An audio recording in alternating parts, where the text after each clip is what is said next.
Hello guys. तो अभी तक हमने पूरा फिजिकल लेयर पढ़ लिया और हमें पता चला कि फिजिकल लेयर लास्ट लेयर होता है before the data goes into the transmission medium. ठीक है। पर फिजिकल लेयर तो इलेक्ट्रिकल सिग्नल्स में कन्वर्ट करके भेजता है। डेटा लिंक लेयर वो लास्ट लेयर है जहाँ पे डेटा डिजिटल फॉर्म में होता है, मतलब जीरोज और वंस के फॉर्म में। ठीक है। तो हम फिजिकल लेयर में क्या किया, हमने फिजिकल लेयर का फंक्शनैलिटीज पढ़ा। तो अब हम डेटा लिंक लेयर पे भी वही करेंगे, वो जो 70 फंक्शनैलिटीज हमने मेंशन किया था उसको हम लेयर बाय लेयर पढ़ते जा रहे हैं। ठीक है। तो इसमें पहला फंक्शनैलिटी सबसे इंपॉर्टेंट क्या है, इसलिए मैंने अलग से लिखा है कि ये नोड टू नोड डिलीवरी करता है। इसका मतलब क्या है, अगर सोचिए हमने कुछ दिल्ली से मंगाया अमेजोन के थ्रू, कुछ ऑर्डर प्लेस किया, तो वो क्या दिल्ली का एक बंदा उठा के उसे भेज देंगे डेस्टिनेशन पे जाने के लिए? नहीं। वो क्या करते हैं, वो एक स्टेशन से लेके दूसरे स्टेशन, दूसरे से तीसरे, ऐसे वेयर हाउस से वेयर हाउस हमारा आइटम ट्रांसफर होता जाता है और हमारे पास पहुंच जाता है। तो इसमें भी पिक्चर वही है। अगर सोचिए हमारे पास एक मशीन M1 है, हमारे पास दूसरा मशीन M2 है और उनके बीच दो इंटरमीडिएट नोड्स हैं। सोच लीजिए N1 और N2। ठीक है। वो ऐसे कनेक्टेड है। तो अगर मशीन M1 से M2 हमें डेटा ट्रांसफर करना है तो ये डेटा लिंक लेयर कैसे काम करता है, ये M1 से डिलीवर करता है N1, N1 से N2, M2 से N सॉरी N2 से M2। तो ये हमारा ऐसे सोर्स से डेस्टिनेशन पे पहुंच गया।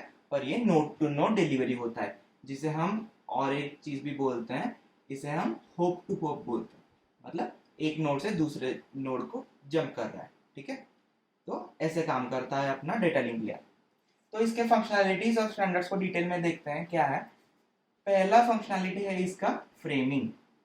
अब फ्रेमिंग क्या है, नेटवर्क लेयर के ठीक नीचे रहता है, नेटवर्क लेयर के ठीक नीचे रहता है डेटा लिंक लेयर, फिर इसके नीचे फिजिकल लेयर। ठीक है। तो नेटवर्क लेयर में तो डेटा कंटिन्यूसली आता है, पर डेटा लिंक लेयर वैसे ही नहीं भेज देता फिजिकल लेयर में। वो क्या करता है, वो जो पूरा डेटा है वो उसको पार्ट्स में डिवाइड कर देता है। ये पहला फ्रेम बन गया, ये दूसरा, ये तीसरा, ये चौथा, फिर सो जाइए पांचवा। ठीक है।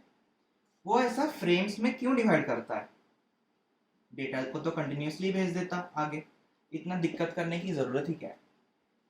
क्योंकि हम आगे उसके फंक्शनैलिटीज पढ़ेंगे, जो होता है error control, flow control, media access control. इन चीजों में ये फ्रेमिंग वाला पार्ट काम आता है। वो ईच फ्रेम से फ्रेम पे डिपेंड होके इन फंक्शनैलिटीज को इम्प्लीमेंट करता है। ठीक है। तो ये हो गया हमारा पहला फंक्शनैलिटी, फ्रेमिंग। फिर आता है हमारा दूसरा फंक्शनैलिटी, एड्रेसिंग। ठीक है।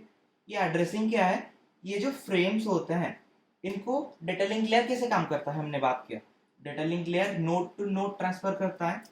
तो ये जो फ्रेम है, अगर सोचिए F1, F2, F3, F4 ऐसा इसने फ्रेम बना दिया। तो फ्रेम तो अलग हो गए और वो एक कंटिन्यूस डेटा नहीं रहा।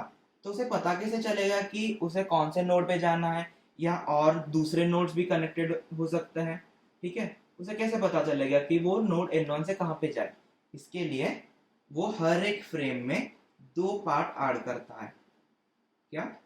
पहले हेडर और लास्ट में टेल। इनके काम क्या है, दीज कैरी मेटा डेटा। क्या? Meta data. मेटा डेटा क्या है, मतलब वो एड्रेस कैरी करता है नोड्स के, मतलब सोर्स नोड और डेस्टिनेशन नोड के एड्रेस कैरी करता है। क्या? Source and destination address. ठीक है। ताकि हमारा डेटा जहां पहुंचना चाहिए था वही पहुंच जाए। अब एक एग्जाम्पल लेते हैं। ठीक है।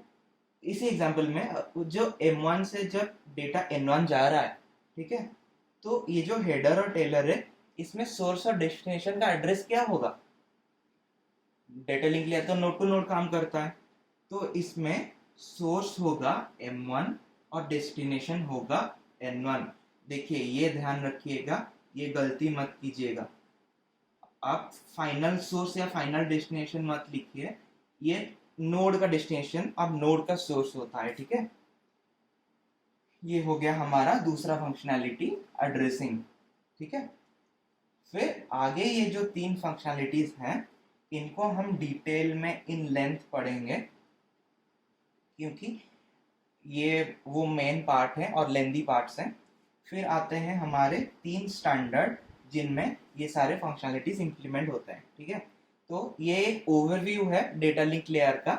मैंने आपके लिए एक अच्छा सा फ्लो चार्ट बनाया है इन 3 फंक्शनैलिटीज को क्लासिफाई करने के लिए, ताकि आपको एक आउटलाइन मिल जाए हमें एग्जैक्टली क्या क्या पढ़ना है। अगर आउटलाइन रहता है दिमाग में तो पढ़ने के लिए आसान होता है ना, ठीक है। तो देखते हैं।